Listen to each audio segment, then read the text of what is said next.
పరిస్థితి ఏంటో నాకు తెలుసు. పిచ్చి పిచ్చి ఆలోచనలు చేసావంటే చంపేస్తాను. ఓ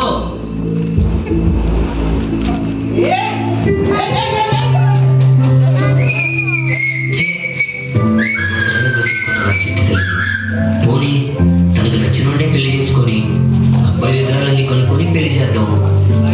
అమ్మా తల్లి